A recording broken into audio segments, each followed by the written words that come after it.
Hi అండి, అందరికీ నమస్తే. Welcome back to our channel. ఈరోజు మోస్ట్ ఇంపార్టెంట్ వీడియోతో వచ్చానండి. కార్తీక మాసంలో వచ్చే వైకుంఠ చతుర్దశి ప్రాముఖ్యత ఏమిటి? వైకుంఠ చతుర్దశి రోజు శివారాధన ఏ విధంగా చేసుకోవాలి? అసలు ఈ 2023 కార్తీక మాసంలో మనకు వైకుంఠ చతుర్దశి ఏ రోజు వచ్చింది? ఈ రోజున ఎంతో ముఖ్యంగా చేయవలసిన విష్ణు పూజ నిశితకాల సమయం ఎప్పుడు? అదేవిధంగా మనము పరమేశ్వరుని పూజించవలసిన సమయము. ఇలాంటి ఎన్నో విషయాలు ఈ వీడియోలో షేర్ చేస్తానండి. వీడియో నచ్చితే లైక్ చేసి షేర్ చేయండి. తప్పకుండా మన ఛానల్ని సబ్స్క్రైబ్ చేసుకోండి. కార్తీక మాసంలో వచ్చే శుక్లపక్ష చతుర్దశిని వైకుంఠ చతుర్దశి అంటారండి. ఈ చతుర్దశి నాడు శ్రీ మహావిష్ణువు వైకుంఠం నుండి దిగి భూలోకానికి వచ్చి అత్యంత పవిత్రమైన కాశీ క్షేత్రానికి వెళ్ళి కాశీ విశ్వేశ్వరుని పూజిస్తారు.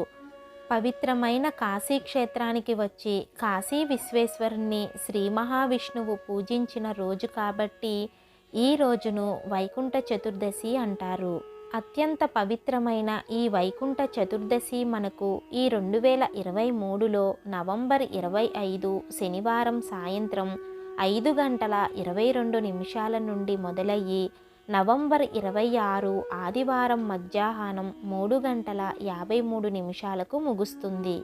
ఈ వైకుంఠ చతుర్దశి రోజు విష్ణుమూర్తిని అర్ధరాత్రి సమయంలో పూజించాలండి.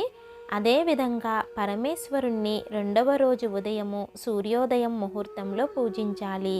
వైకుంఠ చతుర్దశి నిశిత కాలం మనకు నవంబర్ 25 రాత్రి 11:38 నుండి అదే రోజు రాత్రి 12:29 వరకు ఉంది.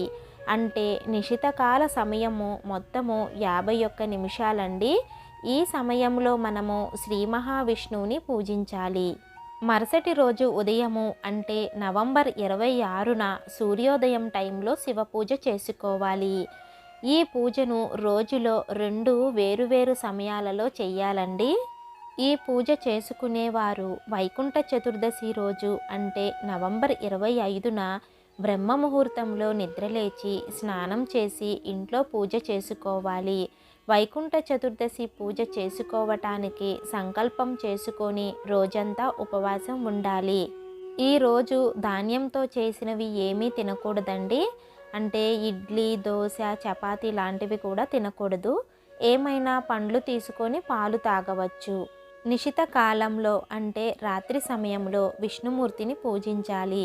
ఈ రోజున శ్రీ మహావిష్ణువుని తామర పువ్వులతో పూజిస్తే చాలా మంచిది. అలాగే ఈరోజు శ్రీ మహావిష్ణువు యొక్క సహస్రనామాలు పఠిస్తే ఎంతో పుణ్యం వస్తుంది. మరుసటి రోజు ఉదయము స్నానం చేసి పరమేశ్వరుని పూజించుకోవాలి. వైకుంఠ చతుర్దశి రోజు అరుణోదయ సమయంలో చేసే స్నానాన్ని మణికర్ణిక స్నానం అంటారండి. వైకుంఠ చతుర్దశి రోజు శివుణ్ణి తప్పకుండా మారేడు దళాలతో పూజించాలి. మారేడు దళాలకు గంధం రాసి మాల కట్టి పరమేశ్వరుని చిత్రపటానికి మాలగా వేస్తే చాలా మంచిది. ఇంట్లో శివలింగం ఉంటే కనుక గంధం రాసిన మారేడు దళాలతో పరమేశ్వరునికి అష్టోత్తరం చేసుకున్నా కూడా చాలా మంచిదండి. భగవంతునికి ధూప దీప నైవేద్యాలు సమర్పించాలి. పూజ పూర్తయిన తరువాత విష్ణు ఆలయానికి కానీ శివాలయానికి కానీ వెళ్ళాలి. అంతేకాదండి, ఈరోజు నువ్వులను దానం చెయ్యాలి.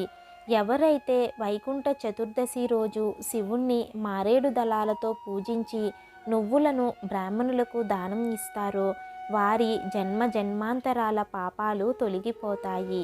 అలాగే అష్టైశ్వర్యాలు కలుగుతాయి. అదేవిధంగా ఈరోజు రాగి కానీ ఇత్తడి కానీ దీపాన్ని వెలిగించి దీపానికి బొట్టు పెట్టి నమస్కారం చేసుకొని ఎవరైనా బ్రాహ్మణులకు దానం ఇవ్వాలండి. ఈ విధంగా దీపాన్ని దానం చేయటం వలన మనకు జాతకరీత్యా ఏమన్నా దోషాలు ఉంటే అవి తొలగిపోతాయి. దీపదానం చేసే శక్తి లేదు అనుకున్న వారు ఈ వైకుంఠ చతుర్దశి రోజు ఏదైనా ఒక పండును బ్రాహ్మణునికి దానం చేయవచ్చు. ఈరోజు పండ్లను దానం చేస్తే పిల్లలు ఆయురారోగ్యాలతో అష్టైశ్వర్యాలతో జీవిస్తారు. అంతేకాదండి, వైకుంఠ చతుర్దశి రోజు విష్ణుమూర్తి ఆలయంలో దక్షిణ తాంబూలాలతో పాటు కొబ్బరికాయను పండితులకు దానం ఇస్తే అపమృత్యు దోషాలు తొలగి సంతానము ఆయురారోగ్యాలతో అష్టైశ్వర్యాలతో జీవిస్తారు. పవిత్రమైన ఈ వైకుంఠ చతుర్దశి రోజు మన శక్తి కొలది వీటిలో ఏమి దానం చేసినా కూడా మంచి శుభ ఫలితాలు కలుగుతాయండి. ఈ రోజున దానాలు చేయటం, స్తోత్రాలు పఠించటం వలన 10 యజ్ఞాలు చేసిన పుణ్య ఫలితం లభిస్తుంది. అంతేకాదండి, వైకుంఠ చతుర్దశి నాడు ఆకాశంలో మనకు కృతికా నక్షత్రం ఉంటే కనుక ఆ రోజును మహాకార్తీకి అంటారు. అదేవిధంగా ఆకాశంలో భరణి నక్షత్రం ఉంటే కనుక వైకుంఠ చతుర్దశి చాలా ఫలవంతమైన రోజు అవుతుంది. అలాగే వైకుంఠ చతుర్దశి రోజు ఆకాశంలో రోహిణి నక్షత్రం ఉంటే కనుక శుభ ఫలితాలు చాలా ఎక్కువగా ఉంటాయండి. వైకుంఠ చతుర్దశి రోజు ఉపవాసం పాటించే వారందరికీ స్వర్గద్వారాలు తెరిచి ఉంటాయని చెబుతారు. విష్ణువును ఈ పవిత్రమైన వైకుంఠ చతుర్దశి రోజున ఎవరైతే పూజిస్తారో వారు వైకుంఠాన్ని పొందుతారు. అంతేకాదండి, వైకుంఠ చతుర్దశి రోజున వైకుంఠ ద్వారాలు తెరిచి ఉంటాయి కాబట్టి ఈ పవిత్రమైన రోజున వ్రతాన్ని పాటించి వ్రతకథ విన్నవారికి జన్మ జన్మాల పాపాలు తొలగిపోతాయి. మనకు జన్మ జన్మాల పాపాలు తొలగించి వైకుంఠ ప్రాప్తిని కలిగించే వ్రతకథను ఇప్పుడు తెలుసుకుందామండి. ఒకసారి శ్రీ మహావిష్ణువు శివుణ్ణి ఆరాధించటానికి పవిత్రమైన కాశీ క్షేత్రానికి వస్తాడు. మణికర్ణిక ఘాటు వద్ద పవిత్రమైన గంగానదిలో పుణ్యస్నానం చేసి పరమేశ్వరుణ్ణి 1000 కమలాలతో పూజించాలని మనసులో సంకల్పించుకుంటాడు. శ్రీ మహావిష్ణువు జ్యోతిర్లింగాలలో ఒక్కటైన శ్రీ విశ్వనాథ్జీ ఆలయంలో పూజలు చేయటం ప్రారంభించాడు. పరమేశ్వరుడు శ్రీ మహావిష్ణువు యొక్క అంకిత భావాన్ని పరీక్షించటానికి ఒక తామర పువ్వును దాచిపెడతాడు. విష్ణుమూర్తి శివపూజ చేసే సమయంలో ఒక తామర పువ్వు లేదు అని గ్రహించి ఆందోళన చెందుతాడు. శ్రీ మహావిష్ణువుని పుండరీకాక్ష అని కూడా పిలుస్తారు. అంటే తామర పువ్వులు వంటి కన్నులవాడు అని అర్థము. అందువలనే శ్రీ మహావిష్ణువు తన కమలం లాంటి నేత్రాన్ని శివునికి సమర్పించాలని నిర్ణయించుకున్నాడు. అపారమైన విష్ణు భక్తిని చూసిన పరమేశ్వరుడు విష్ణువుని చూసి చాలా సంతోషించాడు. శివుడు వెంటనే ప్రత్యక్షమయ్యి శ్రీ మహావిష్ణువుతో, ఓ విష్ణు, నీలాంటి భక్తుడు ఈ లోకంలో మరొకడు లేడు. ఈ రోజున నిన్ను పూజించేవారు వైకుంఠాన్ని పొందుతారు అని చెబుతాడు.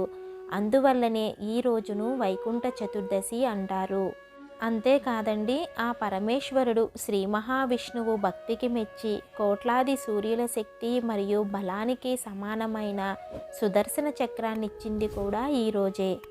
పవిత్రమైన కాశీ క్షేత్రంలోని కాశీ విశ్వనాథ ఆలయంలో విష్ణువుకి ప్రత్యేక పూజలు జరిగే ఏకైక రోజు ఈ వైకుంఠ చతుర్దశి అండి.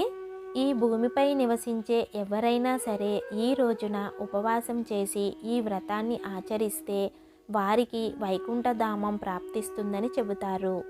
మీరందరూ కూడా ఎంతో పవిత్రమైన ఈ వైకుంఠ చతుర్దశి రోజు వ్రతాన్ని ఆచరించి ఆ శివకేశవుల అనుగ్రహాన్ని అలాగే వైకుంఠ ప్రాప్తిని పొందాలని మనస్ఫూర్తిగా కోరుకుంటున్నానండి. ఈ వీడియోలో మీకు ఏమైనా డౌట్స్ ఉంటే నాకు కింద కామెంట్ సెక్షన్ ద్వారా తెలియచేయండి. వీడియో నచ్చితే లైక్ చేసి షేర్ చేయండి. ఇలాంటి మరిన్ని వీడియోల కోసం మన ఛానల్ని తప్పకుండా సబ్స్క్రైబ్ చేసుకోండి. శ్రీమాత్రే నమః.